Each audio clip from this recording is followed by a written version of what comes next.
Good day, everyone. I'm Prince Zerlon Siliquido, together with my group mates Gabdi Guzman, Leinas Ignacio, Jared Bernadas, Simon Adame, Julian Villarflor, Nay Calinero, Christian Consina, and Berwin Doctor. And we are Group 1. We are going to showcase those content and contextual analysis of primary sources in creative presentation using the puppet. We divided it into two parts. For the first part, get ready for a mix of Tagalog costume, Sea Rider courage, and Cartilla wisdom. Just like I'm ready to win you over a touch of history. Let's get started and let's go back to our history.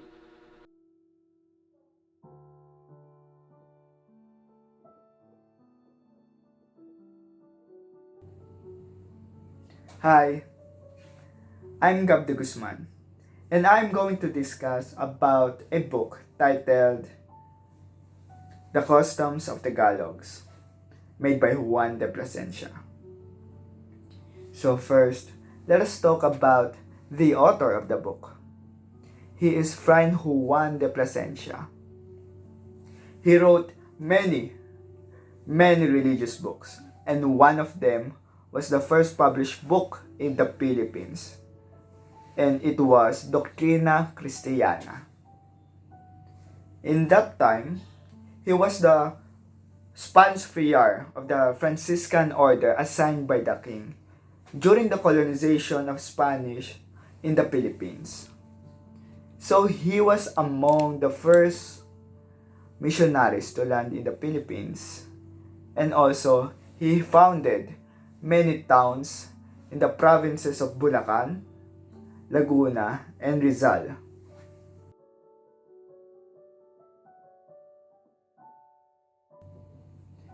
Moving forward to our contextual analysis. The contextual analysis talks about the purpose or context of the book during that specific period of time and environment. So we are going to talk about the customs of the Galogs during the Spanish colonization in the Philippines. So Fray Juan de Plasencia wrote this book for a purpose to describe the ways of Tagalog natives. The Tagalog natives live in the northern part of the Philippines named Luzon, the Luzon Island. So he gathered these natives, or they called them as Indios that time, to question their beliefs and system and compared as devils. Hence, Juan de Plasencia characterized these people with higher position in the system, in the tribe, as devil priest.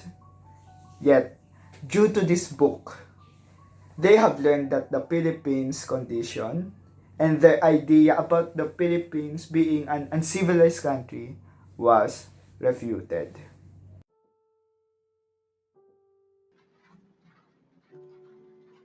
Good day, I'm Lena Ignacio, and I will be reporting the content analysis of the customs of the Tagalogs by starting with what is the objective of Juan Plasencia in writing this book.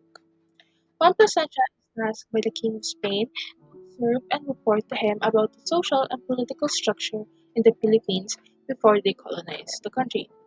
The significant information that he reported are about marriage, governance, and religion.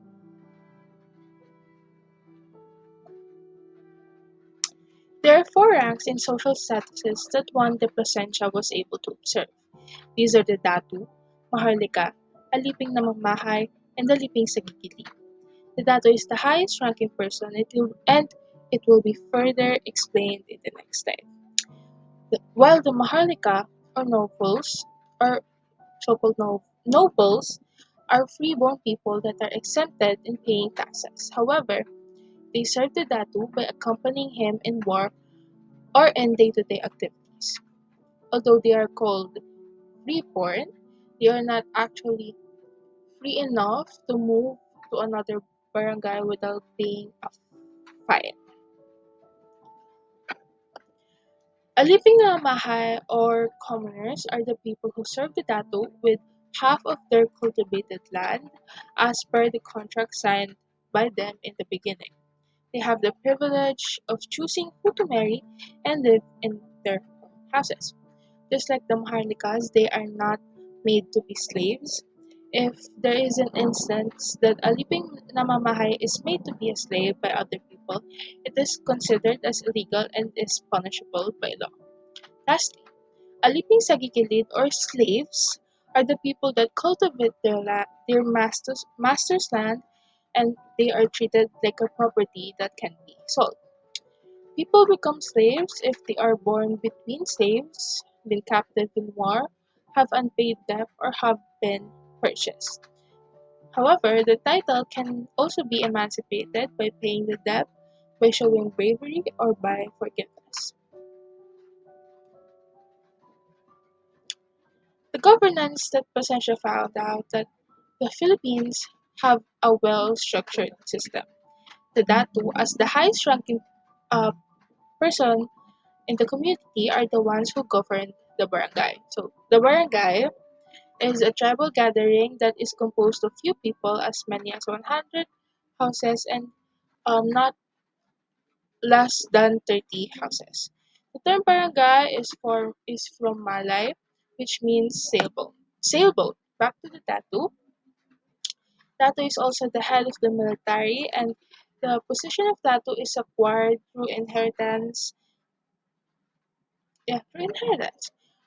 With the help of the Council of Leaders or Mang-uuma, they lead and maintain peace inside their community. These are what one Plasencia observed with regards to marriage customs. Number one is panliligaw, or the suitors had to demonstrate their commitment and worthiness through persistent courtship and visits the bride's home. Number two is pamanhikan, or proposal. The groom and his family will formally visit the bride's family to seek their approval and negotiate the dowry or the bride price. The marriage ceremony. So, the marriage ceremony, of course, includes rituals, offerings to ensure the blessings of the union. This event will take place with the presence of both families.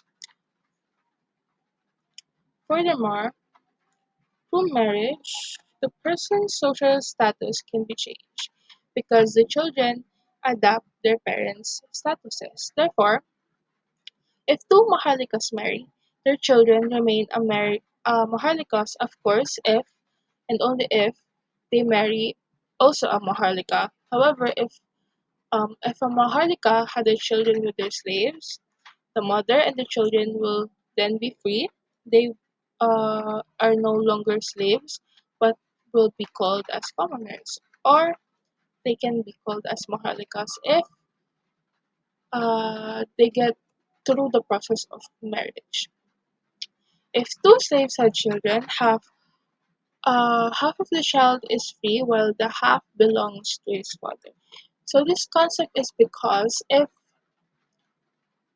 uh, you marry, your father needs to pay a fine to the datu, and because of that, your child will be then half belongs to your father because he was the one who paid the datu. Lastly, if if a maharlika and as they marry, their children will be divided. For the religion, God will be the one who will report it. So, the religion of Tagalog solely focuses on spirits, nature, deities, and myths. So the book stated that the religion of the Tagalogs are full of sermons and rituals. Hence, the Spaniards call them as devil priest or devils, as they were compared to the religion of the Spaniards, which is Christianity.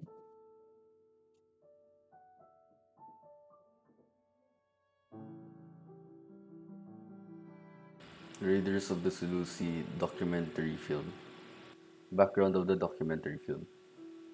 Raiders of the Seleuci was a documentary film that was produced by Oak Tree Films in 1996. Oak Tree Films was based in Singapore and was founded by Zahirat Banu Kodeli and Lim Suyat Yen and Jason Lai. The film was directed by Itzman Othman and was internationally aired in Discovery Channel in 2008. About the documentary, it talks about the slave raiding activities of the Muslim tribes in southern Mindanao and how brutal it is. It also talks about the conflict between the Muslim tribes and the Spaniards and why the Muslim tribes resist against the Spaniards. The slave raiding. The Muslims were focused on capturing people to become slaves. They land in different shores and captured people by pretending as fishermen. They declare it as slave raiding when they get close to their targets. Hi, I'm Julian Paul Villapor and I am Group 1. I will present you the Spaniards versus the Muslim tribes. Here is the Spaniards had presence in Visayas and the southern Luzon. This disrupted the spread of Islam, which made indicating the Christian and Spanish presence on the top priorities of Muslim sultanates. The Spaniards attempt to control the economic activity and to propagate Christianity in the southern Mindanao by building a fort which will serve as their military presence. The Spanish built the Fort Pilar, which serve as their territorial defenses for their military presence at south. Good day everyone. Today, me and my partner will discuss to you about the Kartilya ng Katipunan by Emilio Jacinto. First, we need to learn more about the author's background. Emilio Jacinto E. Dizon was born on December 15, 1875 and died on April 16, 1899 at 24.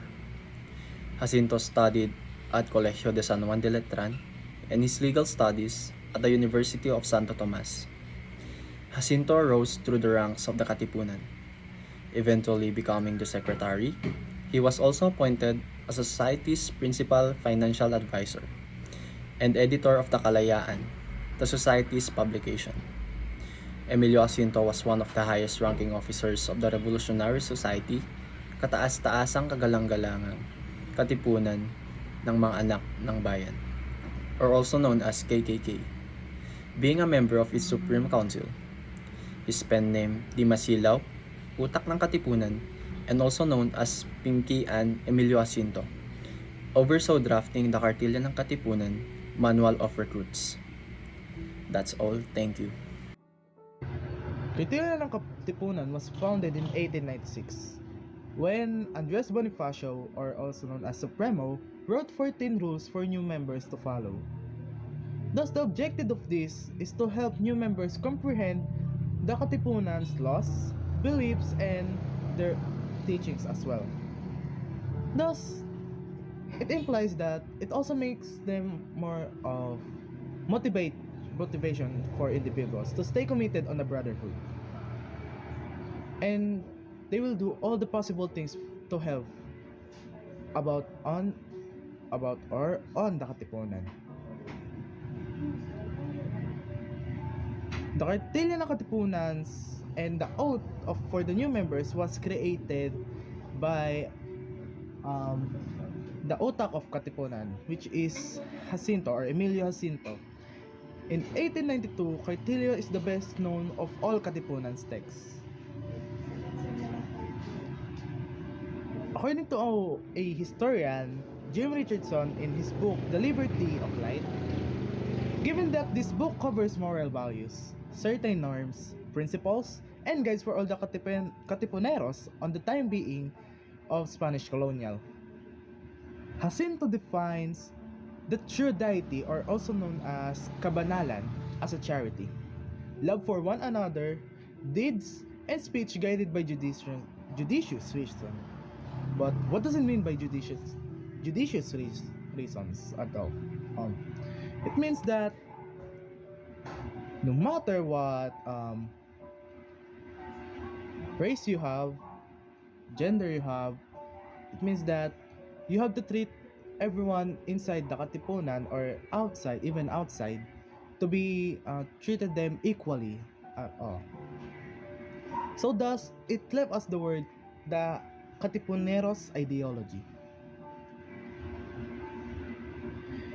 Primary of the Katipunan served as contribution on luring and all Filipinos, as well as living a good moral and shaping ourselves to mold a better person, or better person and nation. It implies that all those actions they made means that they build a better nation for us to live in. Actually, so thus, given that ideology, Katipuneros saw themselves not only as inheritors of the Age of Enlightenment, but also in intellectual and moral revolutionaries fighting to create and define a nation post-Enlightenment. The only thing they thought about this is that changing the way people thought and acted was paramount to the early Katipuneros, as it is the only thing for Philippines to be built or mold to a better nation. Thus, implicitly referencing the Katipunan with a fully understanding their political and moral context and goals essentially degrades the breadth of what they were trying to achieve.